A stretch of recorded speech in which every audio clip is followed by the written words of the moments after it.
আগামী ত্রয়োদশ জাতীয় নির্বাচন আগামী 12ই ফেব্রুয়ারি অনুষ্ঠিত হতে যাচ্ছে। আমরা চেয়েছিলাম সত্যিকার অর্থে লেভেল প্লেইং ফিল্ডের মাধ্যমে অবাধ, সুষ্ঠু, নিরপেক্ষ একটি নির্বাচন হবে। আমরা বড় ধরনের কিছু না দেখতে পেলেও আমরা দেখছি আমার প্রতিপক্ষ একটি দল প্রতিনিয়ত আমাদের নেতাকর্মীদেরকে ভয় হুমকি দেখাচ্ছে এবং কোনো ক্ষেত্রে লাঞ্ছিত করা হচ্ছে। অতএব আমরা আজকে বলতে চাই, নির্বাচন কমিশন এবং অন্তর্বর্তীকালীন সরকার, আপনাদের আহ্বান করতে চাই, আপনাদের ভাবার কোনো সুযোগ নেই।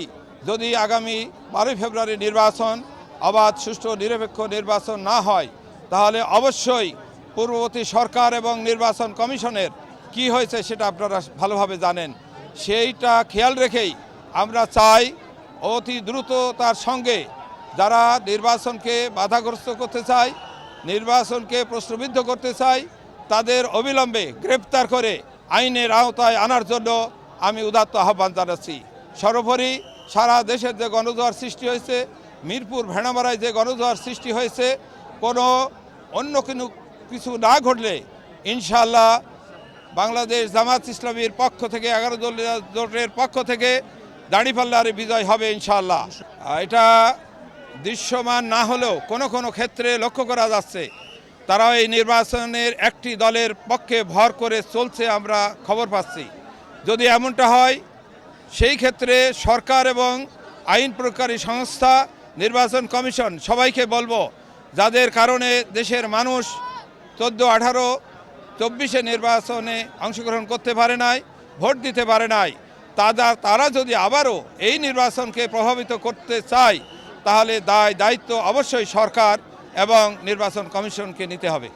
আমরা আশঙ্কা করছি, তবে প্রশাসনের পক্ষ থেকে বলা হয়েছে 12 তারিখ অবশ্যই অবাধ, সুষ্ঠু, নিরপেক্ষ নির্বাচন হবে, সেখানে কোনো প্রভাব বিস্তার করার সুযোগ থাকবে না। সেই ক্ষেত্রে আমরা বলতে চাই, আমাদেরও একটি শক্তি থাকবে ইনশাআল্লাহ।